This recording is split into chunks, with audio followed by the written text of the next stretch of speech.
Thankful that you were patient. I feel really happy right now. I mean, like I've always told you, coming in, you were the one that I wanted. It's almost like, yeah. I knew at the end of the day it was going to be you. I just needed time to kind of deal with what I was dealing with. Yeah. If you've been here a while, you know that when I stand someone, I ride hard for that person. Yes, I call them out when they're wrong, but when I love someone, I love someone. And oh my God. I know you've all known that I've been biased towards someone, maybe, but this date fulfilled my Jomi dream because we had everything positive happen to Mimi and Josh, and I love this for her. I hate when somebody cries. I hate when someone is upset, and I always root for love. So the idea that Mimi has been on this roller coaster, I know there's the grafties, so I'm worried about that. But at the end of the day, the fact that she's actually had an amazing day in her connection, I am here for this. And Josh has been wanting to close things off with Mimi from the day he realized who Mimi was.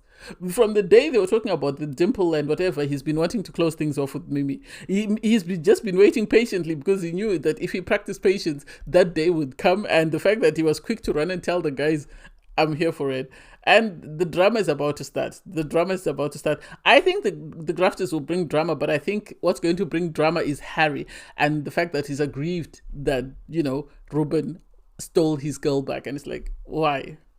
And I loved Josh's speech. I loved it. It touched my little, the tiniest spot in my heart, that really hopeless romantic in me. Because he spoke about the fact that when he walked in, he was after Mimi. And the fact that he finally has her, he is over the moon. And Jess and I are the CEOs of the Mimi and Josh fan club. If you want a membership, come and see us. Because the fact that she was teary, she wasn't even teary when Ayo said nice things about her, but when Josh was talking about me, her eyes, you could see she wanted to cry, and it was like, oh my God, I love this. One thing I like about Jess, she's not ashamed to show that she's a fan, and I love this for her. Anyway, I digress. Hey there, thanks for stopping by. It's Valerie. Welcome to my channel. If you're new here, don't forget to subscribe, click the like button, turn on the notification bell for when I upload new videos, and definitely leave a comment. In this episode, I'll be reviewing Love Island, season 11, episode 41. I'm going to stand 10 toes deep and say, people need to stop. People need to stop with this mess that, Josh doesn't like Mimi, Josh wanted... Because Josh is a completely different man when he's around Mimi as compared to when he's around other people. He had Joey shaking in the den because he was asking him, what did you discuss with Mimi? Tell me. Because Mimi has spoken to me. I've heard what she said. You are saying that you're on a secret mission. What was your secret mission? You need to tell me. Joey is still pledging allegiance to Mimi, and it's like, Joey, tell the truth. Just tell him you like the drama. And you know that if the show is not having drama, then people are not talking. You want people to talk about you, and you want to leave the villa with this thunder for your next project. So please, don't pretend to be a fool. Joey was shaking, and he was mad. Josh, he was mad. The way he was talking to him, even I had to sit up because I was like, oh my God, is he coming to call me out next to say, what did you say about Mimi? And then, they finished talking, and then suddenly, they're hugging it out. They've agreed to disagree. And he goes and he pulls Mimi for a chat. And the way he went from 100 to 5 was shocking. It was shocking. I don't know whether I was the only one, because he was coming in hot for Joey, and then for him to call Mimi. When he called Mimi, he was still furious, and then he moved away from the den. I think because he felt it would trigger him. I'm sorry, I'm so excited. I think he thought the den would trigger him, so he went to the fire pit. By the time Mimi caught up with him in the fire pit, he had managed to pacify himself, and he was ready. And he turned into this gentle giant that even I was taken aback, and I had to look at him like, where's Joey? Joey needs to come and see this. He needs to come and see the person who was making him poop his pants, because this ain't it. This can't be the same man who was barking at Joey Essex. And then suddenly he's just sat there and he's asking Mimi, okay, what happened? Because he is telling me something and you're telling me something, and only you know what you discussed with Ayo, what you discussed with Josh, and what you discussed with Joey, and what you discussed with me. So I can only go by what you're telling me. And Joey, this was a blessing in disguise for Mimi. Yes, we might call him out. I don't think Joey has been as horrible to Mimi as Sean. Sean is very malicious. Joey is mischievous. That's what I'm going to say. He's mischievous. He's doing things that will sort of instigate a fight, even when he's calling out Mimi. But Sean is trying to cut Mimi deep. Is trying, for some reason, best known to him, because he even spoke about it that some things, they just need to be aired out, they just need to be out in the open. And it's like, is Joey working with the producers? Was he aware that the producers were going to bring this at the grafts? So he thought, let me hype up my girl, let me get her out of trouble, let me sort of smooth the waters for her before the clip is played. That way Josh knows exactly what was said and exactly what was done. Because he said, things, at times it's important for things to come out and be aired, and then people can move on. Whereas if things are just kept, they can be very, harmful to a relationship. He did Mimi a favor. As much as we don't want to see it as viewers, Joey did Mimi a favor because she was able to explain everything to Josh that happened. That way, when the grafties come, Josh knows. The only thing he doesn't know is that she crawled across the floor. And to me, that's not a negative thing, because I know that that's the way she's done it is a respectful way. If she was squatting and she was doing whatever Ekins was doing and she was showing her backside, it's one thing. But what she did, I've seen it practiced before, so I know it's respectful way of sort of moving around people. So I have no offense with it. Whoever's offended, to each their own. Anyway, Joey then goes to have a chat. He's having a chat with Jesse with a Y. They're talking about the fact that Joey has opinions and Joey shouldn't be expressing his opinions about Grace. And it's like Grace is, this shadow that looms over Jesse and Joey, because she's saying, as much as you have your opinion, you shouldn't say anything. Whether or not they're compatible, that's none of your business. And Joey's saying, well, you know the same thing. You know that they're not compatible as much as you don't want to say it. And you can see it on Jess's face that she thinks the same thing. It's nothing new. It's nothing new. Anyway, so you then have, everybody's just milling around, and then suddenly you have Grace with Ruben. I didn't know that Grace and Ruben's connection was that strong. I'm going to be honest. Hand on my heart. I didn't know it was that strong because of the fact that Grace was upset with Ruben, so she called him out and she told him, and he wanted to ease the waters as well. He tried to go in for a hug and she said no. And then they sat down, ironed out their grievances. She was right to say that I'm always on alert because of Joey, and I can't be on alert because of you as well, because you're supposed to be my person. And so if you're attacking me the same as my enemies, who's going to protect me? And so it made sense. And I love the fact that Ruben took responsibility for his actions and actually apologized, and he charmed her by telling her, I would crawl on my knees around you for years and years to come. And it's like, you're playing with a player, Grace. This little boy is going to make you see fire. Anyway, the Islanders get ready for the night, and you have Jess sort of asking Mimi that, what was the secret mission? And Mimi tells her, all I wanted was for him to pull Ayo for me so that we could have a conversation, and that's it. And he didn't do that, and instead Ayo refused. Because she actually even told Josh that Ayo said he couldn't come up to the terrace, but he was happy for us to talk later because he was with Jess. So we then went to the daybeds and we spoke, because she doesn't know exactly what Ayo said, so that's not her fault. And so all the Islanders get ready for bed. And one thing about Mimi and Josh, if you want to see whether Mimi and Josh are good, look at them when the lights go off and the camera starts rolling with people's names. Mimi wears Josh like her 90s. People are always saying, oh, Mimi doesn't. Just look at every single day. Like in this clip, she's actually lying on top of him. They have a double bed, but they're not even occupying a quarter of the bed. And it's like, make it make sense. Make it make sense. These two are in a world, in a class of their own. I love their connection. I love how they've built it, brick by brick. And it's amazing to see. Everybody else is getting ready for bed. There really isn't that much making out. So, hey, it is what it is. So in the morning, there's a mini debrief. And obviously, there's two hot topics. Mimi and Joey. And Grace and Ruben. So the first one is Grace and Ruben. Well, you had the boys. So surprisingly, you have Ayo sit for a conversation for a debrief with Josh and with Harry. And so Harry's sort of talking about the fact that Grace wasn't having it. She was very upset about the way Ruben went about his comments. And, they also bring up Joey and the fact that Joey's always making these sarcastic remarks about Grace every time there's a challenge. And so this is something that they might need to address, Grace and Joey. You have Grace sort of talking to the girls. She sat with Jess.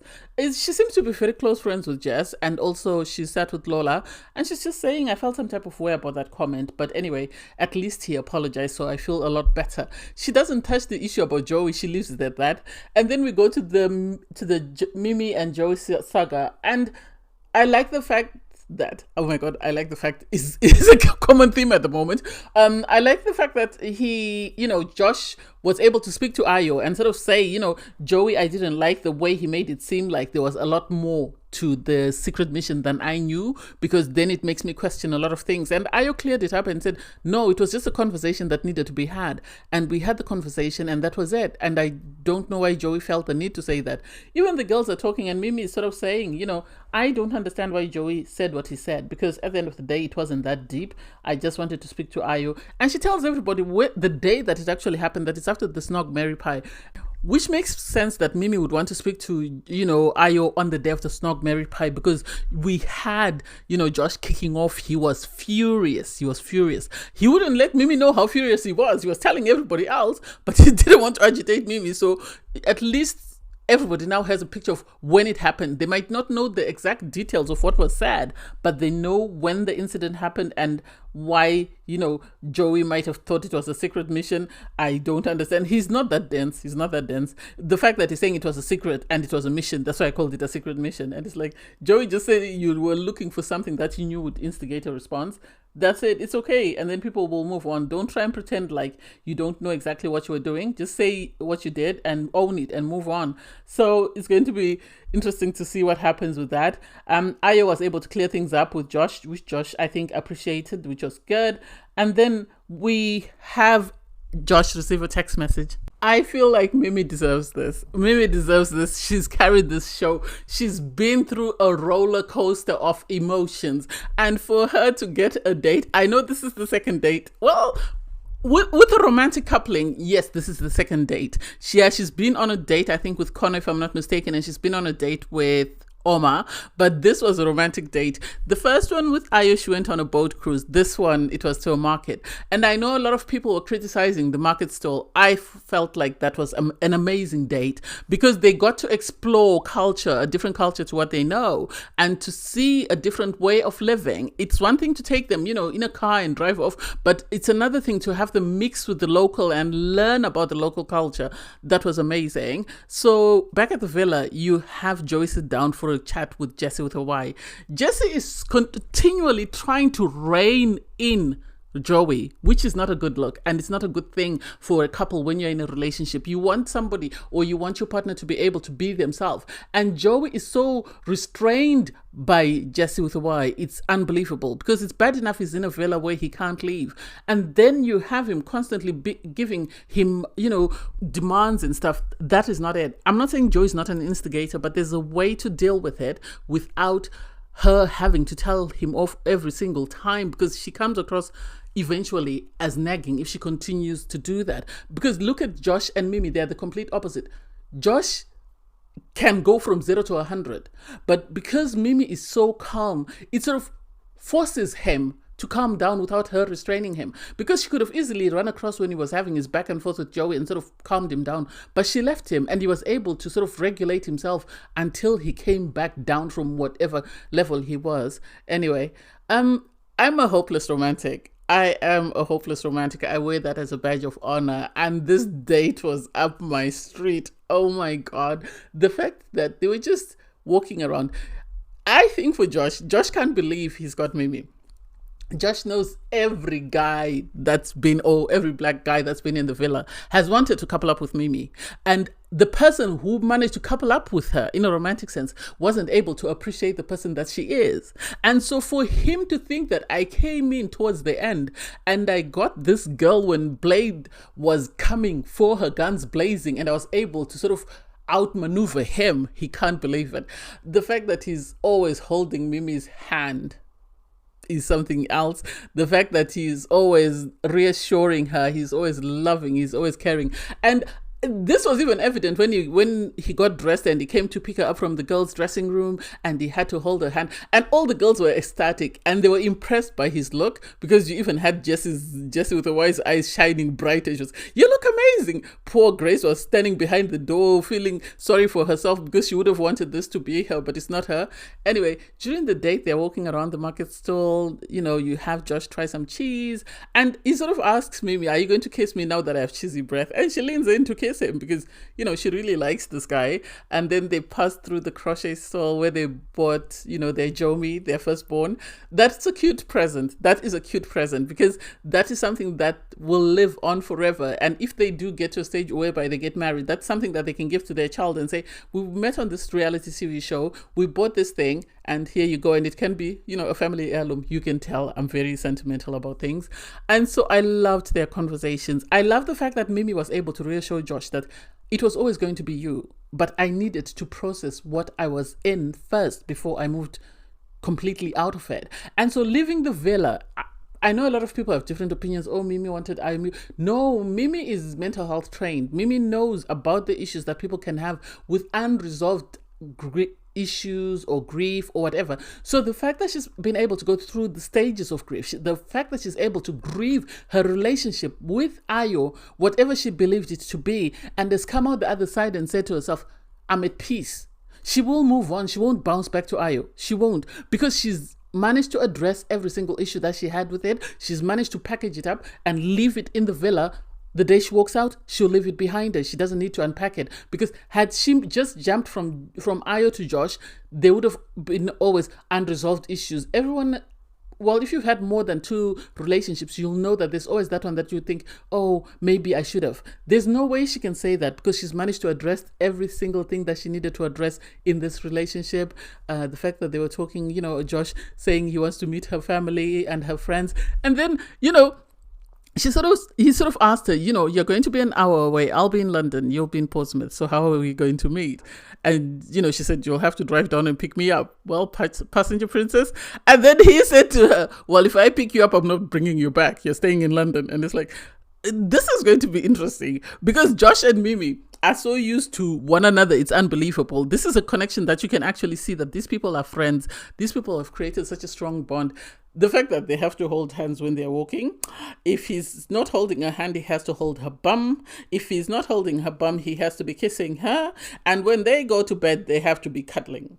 So it's going to be interesting that how do they do that 1 hour apart?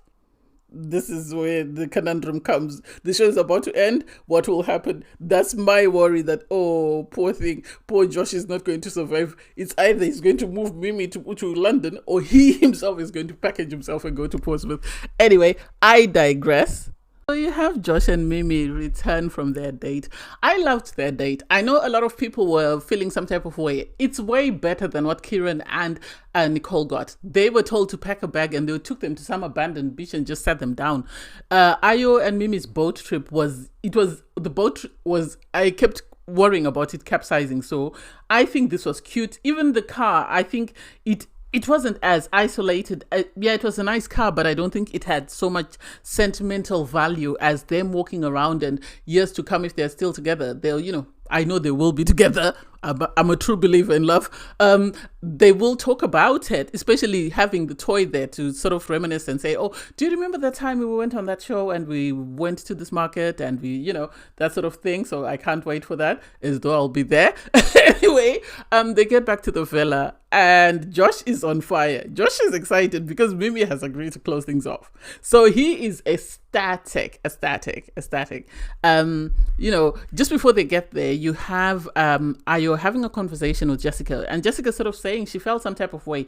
Ayo is trying to sort of vindicate himself by saying, "I refused to go up there. I didn't do anything wrong, so I didn't need to tell you." And it's like, it's not about you doing anything wrong. It's the principle of communication. You should have still told her, "Okay, this is what happened. Mimi wanted to have a conversation. I don't know what she wanted to discuss, but I refused to go to the terrace. We sat on the daybeds and we discussed it, and this is what we came to."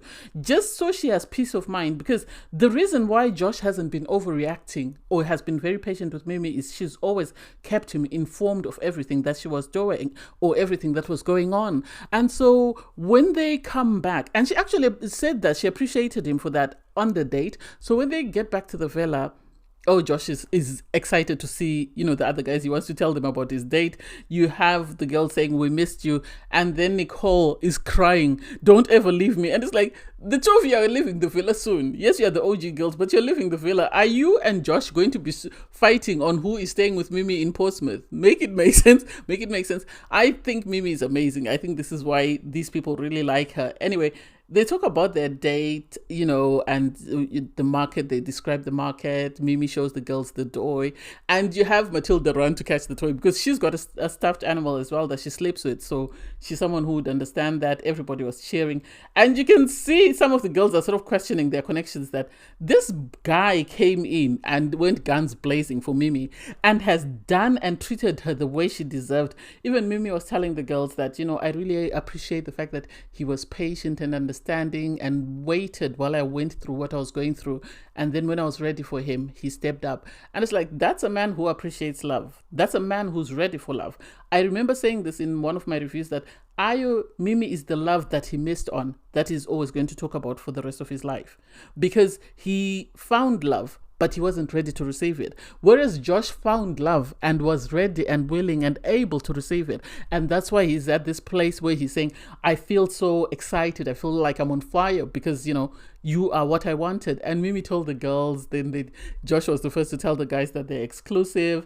Everyone was excited for them. Even Joey, given the hell that he puts Josh through, he was actually saying, oh, you two deserve each other. You're an amazing couple. And it's like...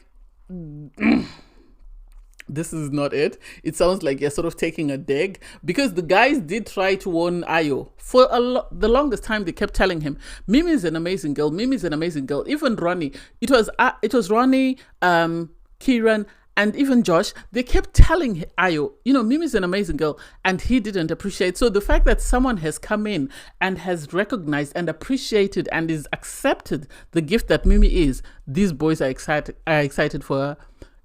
And the girls as well were excited for Mimi. They talked about her journey and how turbulent it's been to get to where she is. And she told the girls that she really appreciates the fact that Josh was patient. He practiced patience. And this is something that she was looking for in a partner. And the fact that he was able to practice that is why she's able to sort of close things off and be exclusive with him. And I'm like, yay, I'm here for Jomi. So you have Nicole. Well, she's sitting with Kieran. And she's trying to hold his hand. It's like, please don't. What are you trying to do? Are you trying to sort of mangle yourself into this man? Anyway, she receives a message to say that there's going to be a floral party. And already, the moment they say there's going to be a party on Love Island, some mess is about to start. Some mess is about to start, and it's time for you to sit back and watch, because it's going to be messy. Anyway, so you have, the islanders get ready for the night. The boys are excited. Everyone is recognizing that, this is a good night for Josh and Mimi. Well, they don't bring Mimi into it, but they talk about Josh, because this has been an amazing day for Josh. He got to go on a date with the girl of his dreams. He's having a party, and so it's been amazing. It's been amazing for him. Anyway, once everybody picks up their drinks, you have Ayo sort of having a conversation with Jess, because I think Ayo is now reflecting and is realizing that other people are progressing in their connections and he's still stagnant, and he can only continue to sort of play with Jess for so long before she leaves him, because Mimi's gone, because Mimi said she's locked in. So he's realized that, if he keeps playing with these girls, he's going to be left with no one. That's the impression that I get. Anyway, Sean pulls him for a chat, and he apologizes for his behavior. He says, he wants bygones to be bygones, because, they are boys with Ayo and he doesn't want to offend Ayo. And it's just like, no, that's not it. He's realized that, Mimi and Josh closing things off. He can't continue to say Mimi still has feelings, because how does she have feelings if she's closed things off? So he's moving on to his next target. That's all I see. It's not that he's saying that he's sorry and he's never going to mess about with anyone. I can foresee him moving. And according to the promo from today, well, it looks like his next target is Mimi. And I just think, why? Why does he need to continue to come after her? What has she done to him? I don't know. Anyway, you have Ayo sit down for a conversation with Jess, and they're just talking about their connection and where they are, and Jess is sort of saying, well, she's trying to say she loves him. I think she's now feeling the pressure to sort of make, or the two of them are now feeling the pressure to sort of make some sort of commitment to one another, because everybody else, well, that's the way it comes across. It might be just a coincidence, because they sort of play around with this word that I love you. And it's like, just say it if you want to say it. Don't keep playing these stupid games of you trying to see who's going to say it first. If you're in love, say it. It's good for you. No one will dispute that. Anyway, so Ayo receives a text message to say the islanders should gather around the fire pit, and they all gather around. And then Matilda receives a text message to say that, this is the final recoupling, and everyone is shocked. Well, most of the people at the fire pit are bombshells. The only OG couples, or the only OG people left are Ayo, Sean, Nicole, Kiran, and Mimi. The rest came in as bombshells. And so for them, it's been a journey. For everybody else, it depends on when they came in. Did they come in before Casa? Did they come in after Casa? So it's a point of reflection. Anyway, Ayo goes up first. He says, he's excited to recouple with this girl because she brings out the best in him.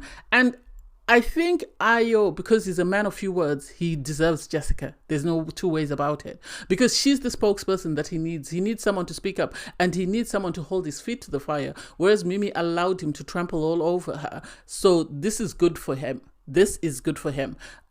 This is why they say opposites attract. You have Sean, he's excited to recouple with Matilda. Surprised? No, they were always going to recouple. And then Josh. This day was meant to be for Josh and Mimi. They should have just said Josh and Mimi present Love Island, because everybody else was in the background. They deserve this reward given all the hell they've been through. I hope the producers don't put them through more hell, because I will be protesting. Anyway, I get excited when I'm enjoying something. So Josh's speech, I loved it. It was cute. He spoke about the fact that they're exclusive. He spoke about the fact that he can see the foreseeable future with Mimi. He can't wait to do that. And so, what does it mean? You think it will happen fairly soon. So he sees himself driving down the motorway on his way to, to Portsmouth to pick up his girl. And so it's cute. It was cute. I really loved it. They've really fed my little hopeless romantic heart today. And so Mimi can see that he's nervous. He really was nervous. But the fact that he declared that I came in wanting Mimi and I now have her. This is the second or third time he said this in this episode, that he's always wanted Mimi. It's always been Mimi. And this is why he had the patience and the grace to wait for her until she was good and ready. Good things come to those who wait. What did Ayo once say? He said, what is meant for you will always be for you. And here we go. Mimi was going to find love, and she found her man. I'm actually very happy for Mimi and Ayo, because yes, they had a turbulent time, but at the end of the day, they found the person that they were meant to find. They found the person they were meant to find. They were not each other's person. And it's okay to accept that a relationship is ended. Yes, it will be painful. Yes, there will be tears. Yes, there will be sadness. But this is why you need to go through the stages of grief to come to acceptance, so that you can move on happily and find what is yours. Had Mimi fought and argued and whatever, and then things hadn't worked out, it wouldn't have made sense. The fact that she sat there and cried and waited her turn came, and it's amazing. And I'm happy, and I'm also happy for Ayo and, Jess. When Jess leaves the villa, she needs to open an association for the Joby fans, because she is chairman and CEO, and I'm right there beside her. Because you could see how teary she was as, you had Josh sort of talking about his connection with Mimi and everything nice he was saying about Mimi. You could see she was being touched by it, and it was so sweet. I love that she's happy for somebody else. I love her joy for Mimi. I love her love for Mimi, and it's a bit awkward that, your ex's current girlfriend is a fan. It's a bit awkward, but what do you do? This is the nature of the beast. Anyway, next up is Joey. Joey decides to couple up with Jess. He says she brings out the best in him. From the moment she walked into the villa, he knew she was the one, and he couldn't be happier. And it's like, well, he said they're just as awkward and together. And so it's like, Joey, you don't need to go below the belt. You really don't. at the end of the day, Grace knows that you've moved on. You know you've moved on. You don't need to keep punching down to Grace. Allow her to move on. Anyway, next up is Kieran. Kieran is excited that, he gets to recouple with Nicole because she's the one he chose at the first recoupling, and now it's coming to an end. He still chooses her, and that was sweet. I loved that. The fact that they gave each other a little fist bump with Josh was amazing, because Kieran used to be close friends with Ayo, so I don't get what's happened. Or maybe it's because Mimi was the common denominator, so wherever Mimi goes, that's where Kieran's allegiance goes, because he was very close friends with Ayo, and now it seems he's very close friends with Josh. I understand why Josh has a lot of value for Kieran, because at the end of the day, right from the jump, when Mimi and Ayo were talking, Kieran was able to pacify Josh by sort of telling him about the connection between Mimi and Ayo and what was going on. And I think this has continued to grow their bond into a brotherhood, which is amazing.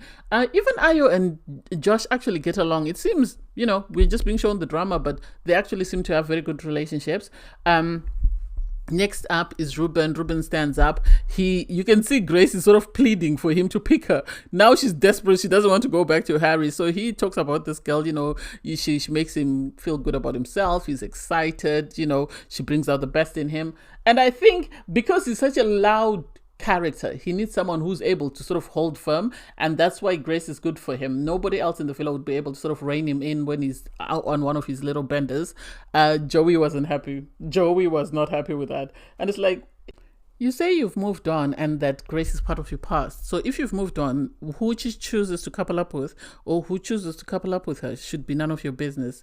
Anyway, if I thought Joey was mad, then if I thought Joey was upset, then Harry was on smoke. He was on smoke. He could hardly breathe because that meant he had to couple up with Lola. And it's like, why are you upset? When you came into the villa, Grace was in a couple with Ruben. You stole Grace from Ruben, and now Ruben has taken his person back. This is the same scenario with Uma, where she came and she stole Ayo, and then Mimi stole Ayo back.